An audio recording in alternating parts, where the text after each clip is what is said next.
Last week, the Steelers watched a second-half lead fumble away at home. The team looks to turn the page on the road today in Foxborough as Drake May and the Patriots are ready for an AFC showdown. We have the latest on the matchup coming up next.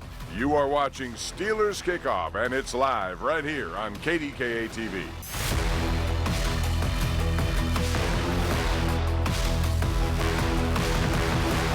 Welcome to BetMGM Steelers Kickoff. Foxborough, Massachusetts, site of this afternoon's game between the Steelers and Patriots, all coming up today at 1 o'clock on KDKA TV. And here's a live look inside Gillette Stadium, where the Steelers have not played since 2019. The Steelers, by the way, have not won a game there since Matt Castle was the quarterback back in 2008. They'd love to get one back today and get this season back on track. Good morning, everyone, and welcome to the KDKA studios for another edition of Steelers Kickoff. I'm Bob Pompeani, joined by the quarterback of the program, Mr. Charlie Batch, who's always here. We're going to hear from Rich Walsh and Gerry Dulac on site soon. And Charlie, a disappointing loss for sure last week, but things can change quickly. Do you agree with Aaron Rodgers and his assessment that it's only week 2, be patient, or is your level of concern a bit higher than that? Yeah, you have to agree with Aaron Rodgers. He's letting all Steelers Nation know, relax. It's only week 3. The only thing that this assures is the fact that the Steelers won't go undefeated, something that hasn't happened since 1972 with the Miami Dolphins. But it's a big game today. You'd like to build up some equity because the schedule gets certainly harder a little later. And to say the Steelers didn't look good at all last week would maybe be an understatement. But there were some things that could serve as building blocks for this offense moving forward. And Jaylen Warren had a lot to do with the team getting the football down the field, 65 yards on a catch and run. Aaron Rodgers connected to DK Metcalf for the first time this season. There were definitely some positive takeaways from the first half. And the leaders of this team know they can build on this moving forward. Winning, that's a good response.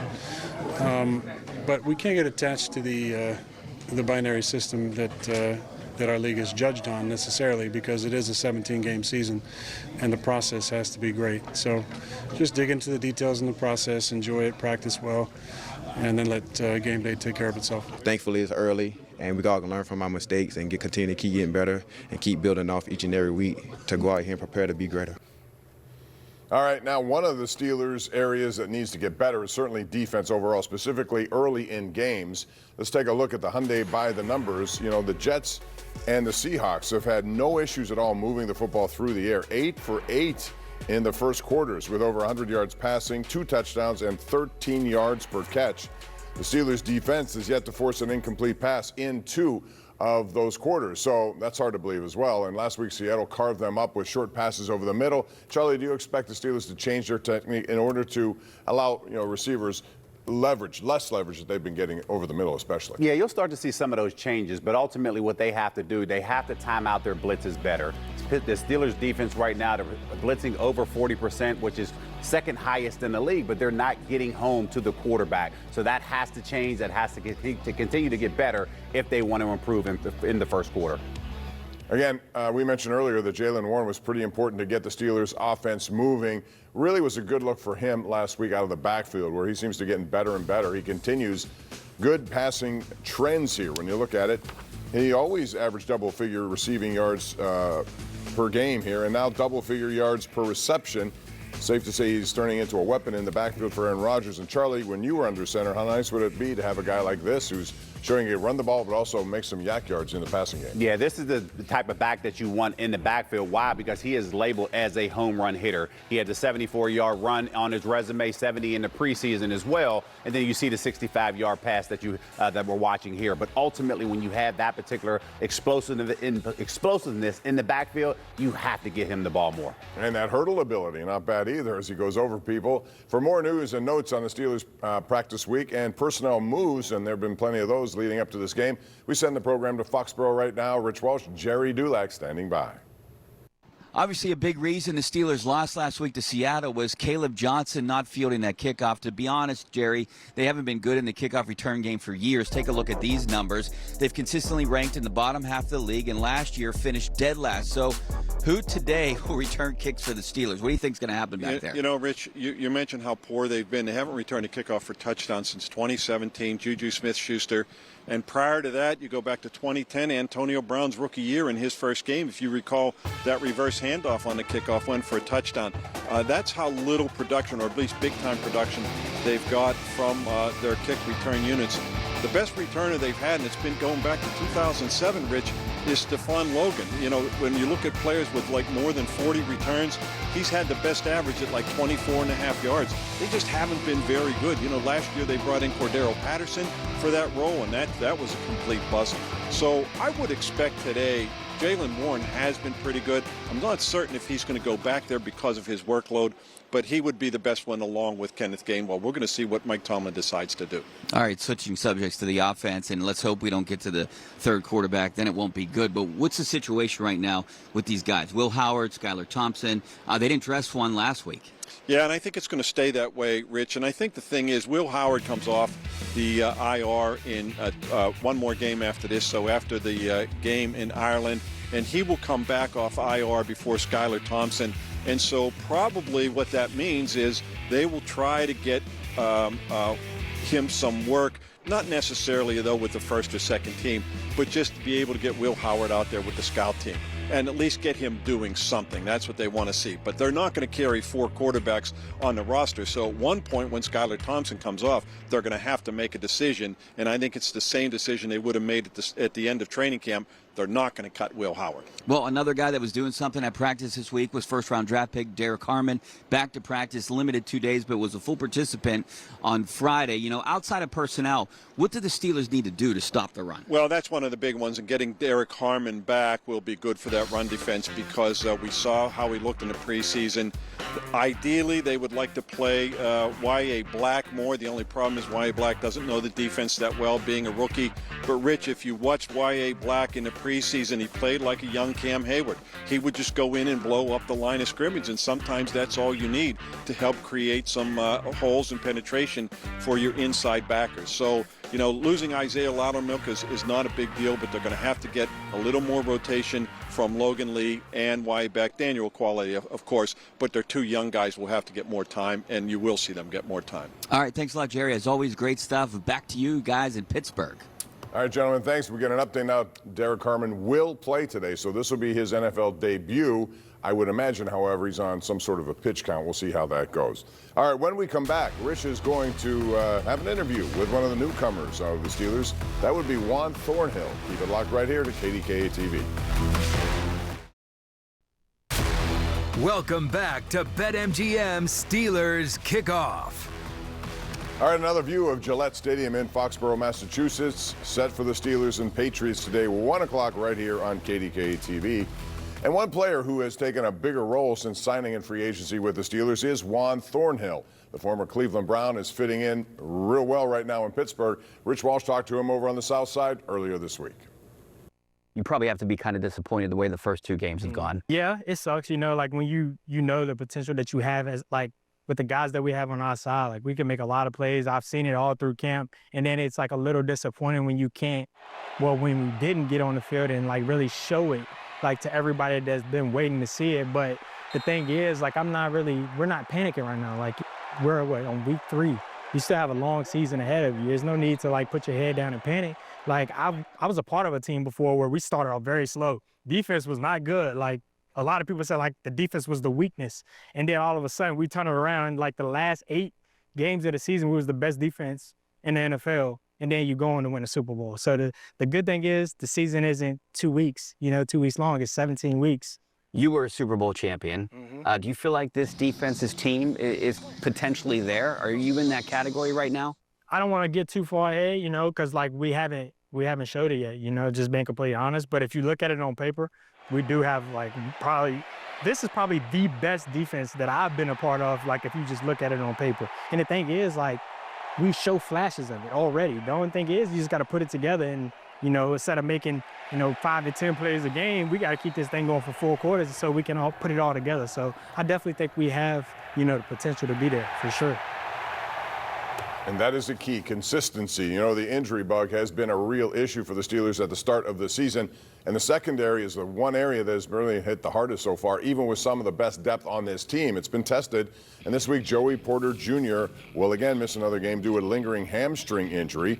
Meanwhile, Deshaun Elliott is going to miss today's game with a knee injury. So the defensive back group has been hit hard by those injuries, Charlie, but the team did have numbers in the offseason. So do you think they're well equipped despite these injuries? They are well equipped, and I think when you look back earlier in this week, Juan Thornhill's comments were taken out of proportion because he started talking about nonverbal communication, something he talked about with Troy Polamalu in training camp, and that's what made Ryan Clark and Troy so dominant, because they could look at each other and know what each other is thinking. He built that rapport with Deshaun Elliott. Now that Elliott is hurt, Chuck Clark steps into that equation, and this is going to be their second week now with that nonverbal communication. So I expect for those two to clean that up. Yeah, they definitely need to do that, especially against a young team like New England, which has some threats and a pretty good quarterback in Drake May.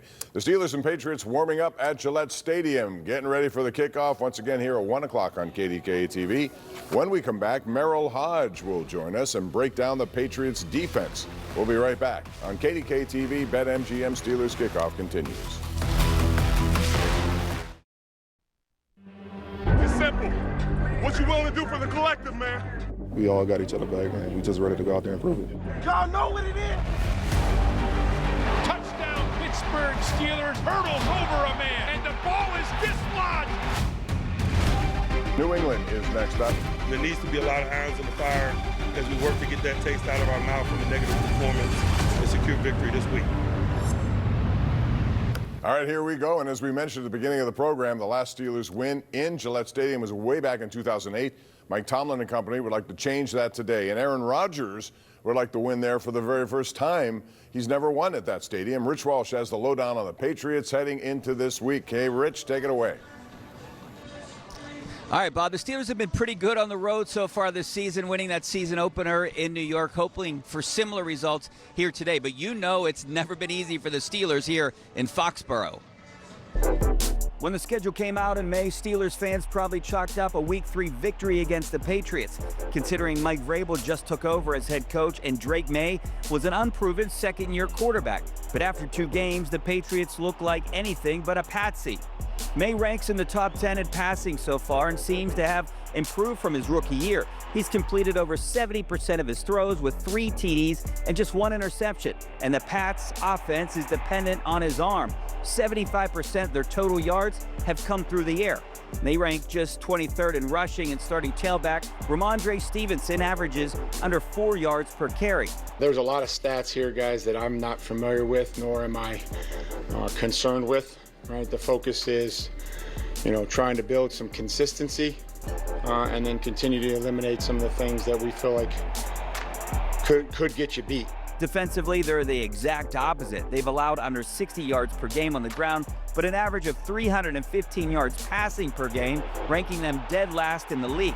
Despite that, linebacker Harold Landry is tied for the NFL lead in sacks with 3.5, so it looks like Broderick Jones and Troy Fautanu will be challenged once again.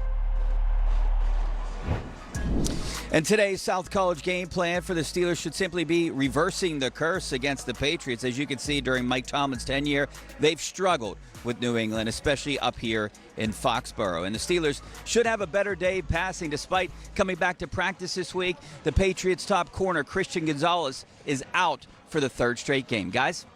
All right, that's a big loss there. Thank you very much, Rich. So, Charlie, Mike Tomlin has a really good record against almost every other team in the league, but why do you think it's been this way in New England for all these years? For so long, it was the combination of Tom Brady and Bill Belichick. And when Brady left, Bill Belichick had beat him, and he's 2-0 with him. But right now, Mike Tomlin knows that he has his work ahead of him because Mike Vrabel is a disciple of Bill Belichick. Yeah, the one thing I also point out is that Tomlin is 3-0 head-to-head against Mike Vrabel. So all these numbers, make of them what you will. But the Patriots' defense could be problematic for the Steelers this afternoon.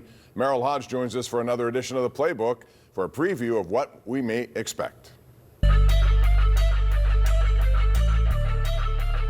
Hi, everyone. Welcome into the UPMC Rooney Sports Complex for the Playbook. All right, Week 3. The New England Patriots, they're new coaches, new system. But Mike Vrabel's not new to the league. Now, Mike Vrabel is actually a very interesting coach, and I like to watch him from a defensive perspective. So you snap the ball. First thing to notice is they only bring 4 guys.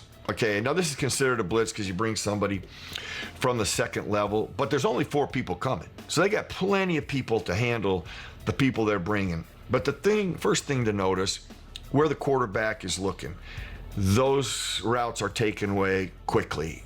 And that's what they do a very good job of. They will not let you get rid of the football quickly. They'll give you a pressure look, but then they take away the quick throw. And then the second level to this is they do a great job of pushing the pocket. And you can see from the end zone here, I mean, the pressure in the pocket and how they win. This is 4 guys. So by numbers, this is not a pressure.